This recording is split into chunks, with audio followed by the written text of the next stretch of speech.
Actually আমরা জানুয়ারি মাসে প্রথম প্রথম সপ্তাহের দিকে আসলাম। তো এখানে আমাদের যে জেআরবিটি এক্সপিরিয়েন্স আছে সবাই মিলে আমরা ম্যাডামের সঙ্গে কথা বলছিলাম, এখানে যে আধিকারিকরা আছে। তো তারা কথা বলার পর তারা আমাদেরকে জানাইলো যে এই মাসের মধ্যে আমাদের রেজাল্টটা পাবলিশ করা হইব, সব কিছু প্রসেসিং হয়ে গেছে গা।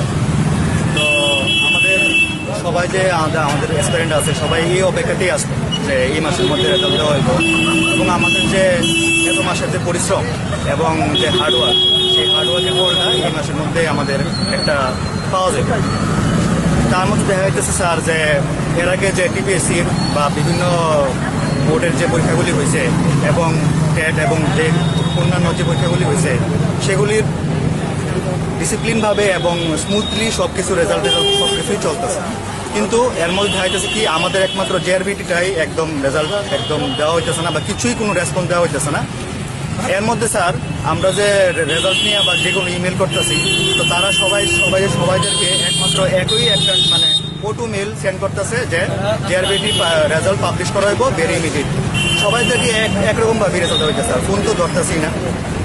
তো স্যার আমাদের শুধু আর কিছু না, শুধু একটা মাত্রই চাওয়া যে আমাদের শুধু এটা জানতে চাই রেজাল্টটা কবে দেওয়া, আমরা শুধু এটা জানার লেগে এখানে আইসি স্যার।